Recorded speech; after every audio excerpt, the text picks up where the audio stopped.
the legend. He's had an MVP season. #1 scoring offense. Top seed in the NFC. Aaron Rodgers. There is your dagger. Every single Division I college in the country turned their back on him. Schools were slamming their doors like they were going out of business.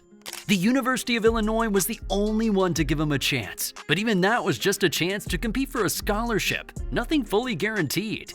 Aaron was dejected, demoralized, and declined the invitation. Nobody was willing to open their door and take a chance on a scrawny young California boy who weighed a mere $165 coming out of college. Even though his high school pedigree was insane. He scored a brilliant 1310 on his SAT, and at one point even considered leaving football forever. Fortunately for NFL fans around the world, Rodgers channeled his disappointment into motivation and totally turned the tides on his adversaries. He elevated his game to unimaginable levels. So, just how good was Rodgers in his prime? Well, pull up a seat, relax, maybe grab a cold one, as the Yak fam just had to dive in. It all began back one chilly afternoon, December 2nd, 1983. Aaron Charles Rodgers had just been brought into the world in Chico, California. He was the middle child of 3 boys, Luke, Aaron, and Jordan. They were all the products of Darla and Edward Rodgers. Incredibly, as a toddler, Aaron could watch entire football games. Before he reached preschool, he was breaking down defensive formations. Now, how many 5-year-olds do you know that could do that? While most kids were digging in the sandbox or swinging on the swings, Aaron was checking out game day film. For a short time, the Rodgers family moved to Beaverton, Oregon, where Aaron demonstrated that he also had the skills to pay the bills as a baseball player as well. However, the family opted to return to Chico in 1997, where Aaron was able to play quarterback for Pleasant Valley High School.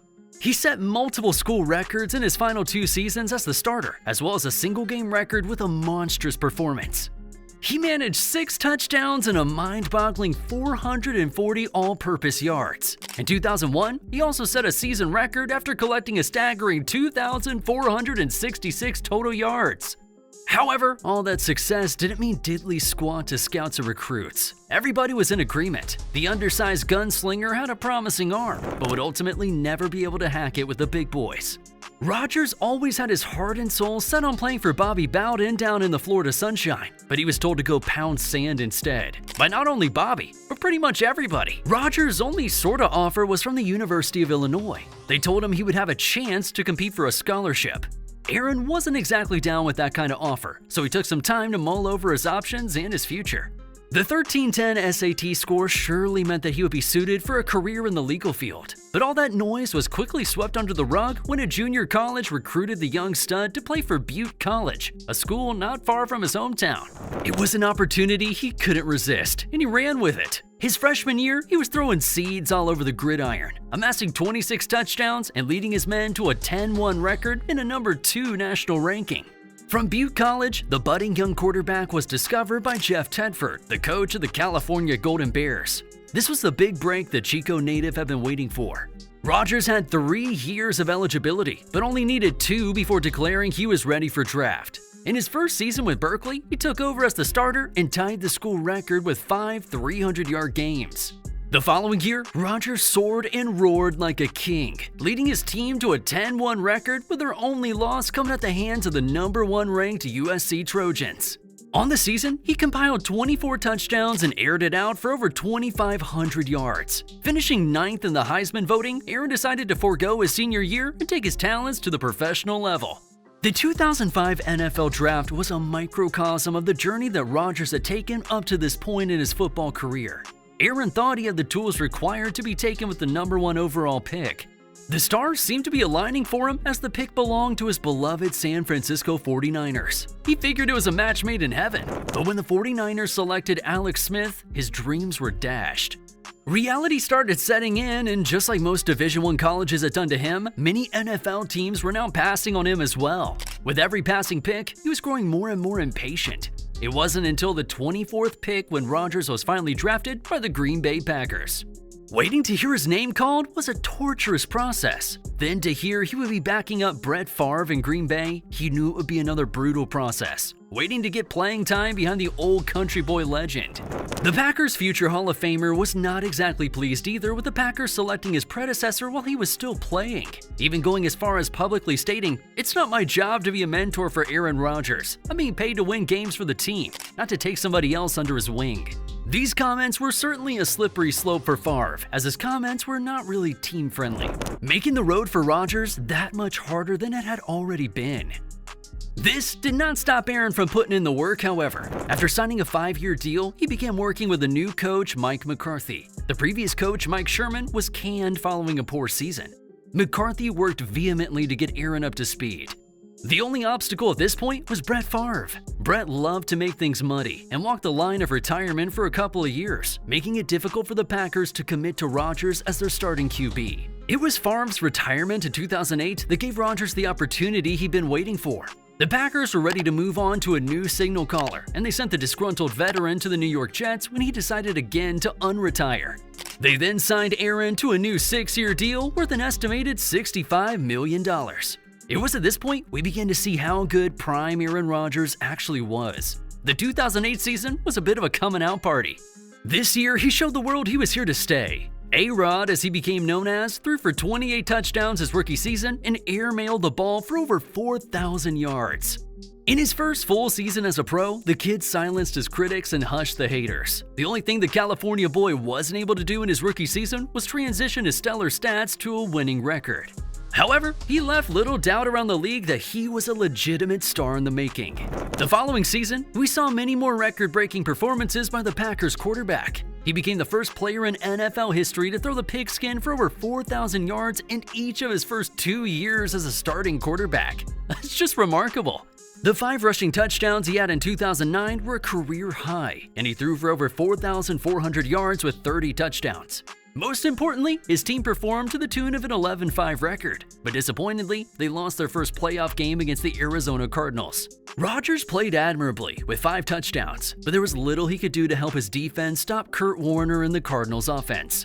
For his season-long efforts, our guy was selected to his first Pro Bowl, the first of what would be a total of 10 trips over his illustrious career. The good times continued to roll in 2010 as the Pack snuck into the playoffs as the wild-card team. The football-slinging assassin put down the Eagles first, then the #1 seeded Falcons, and defeated the Bears in the NFC Championship. A showdown against the Steelers in the Super Bowl awaited, and number 12 proved that he was up to the task. The Super Bowl MVP had 3 touchdowns with 304 yards through the air, further cementing the greatness of Aaron Rodgers. As if things couldn't get any better for Rodgers, they did the following season. In 2011, the champs were unable to defend their title, but Aaron statistically had one of the sauciest seasons that any NFL quarterback has ever had. Not only did he lead his team to a 14-1 record, his 122.5 quarterback rating was an NFL record. The 4,643 yards he tossed were his career best. Oh, and the 45 touchdowns he threw were his new career high up to that point. Shockingly, the New York Giants were able to upset the high-powered Packers in the first round of the playoffs. But Aaron was able to find comfort in the fact that he was voted MVP of the league, an honor that immediately makes you a boss. That's what's up. The hits just keep coming as Aaron Rodgers hits his 5th full season in the NFL. Let's see, he's already been named Super Bowl champ, won the league MVP, and put up insane numbers, so we know what this man is capable of. With another 39 touchdowns in 2012 and nearly 4,300 passing yards, this became customary over the next decade or so. Somehow, in a strange twist of fate, Rodgers was never able to make it back to another Super Bowl. These incredible stats and seasons continued to pour in, but the elusive second Super Bowl appearance just never materialized. In 2014, Rodgers was named the league's most valuable player for a second time, an honor he would go on to win in back-to-back seasons, both 2020 and 2021. That gave him a total of 4 most valuable player trophies, just one shy of Peyton Manning's record of 5. During both of these years, he navigated his team to a 13-3 regular season record. It seemingly became a tradition for the Packers to have incredible regular season records, but have the team sort of crap out once the games truly start to matter. His career playoff record is 11-10, and that includes the 4-0 record from the Super Bowl run in 2010. Not exactly fascinating numbers, but the fact that he was there at all is a special accomplishment. By the 2020 season, Rodgers still seemed to be in prime A-Rod condition. He tossed for a career-high 48 touchdowns, just 7 short of that guy again, Peyton Manning. Peyton's NFL record of 55 passing touchdowns still holds true today. Only Brady and Mahomes have been able to surpass the 50 TD plateau. So I'd say Aaron is in some pretty good company.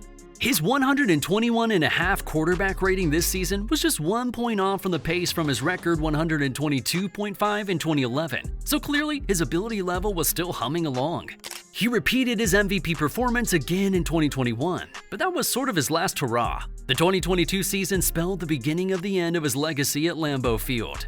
Rodgers had just 26 touchdowns and a career-high 12 interceptions on the season. The team finished 8-9, and the reins were being passed to a younger, more agile Jordan Love. The veteran was then passed off to the New York Jets. Now, where have we heard that story before?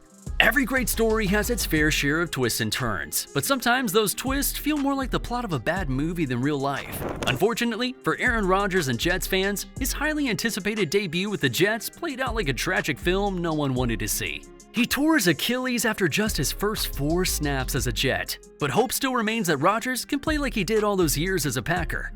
So, just how good was prime Aaron Rodgers actually? He was simply one of the greatest to ever do it, forever going down in the history books as one of the most overlooked prospects to ever exist. Thanks for watching, and we, the Yak fam, appreciate your support. Thanks for making us part of your day.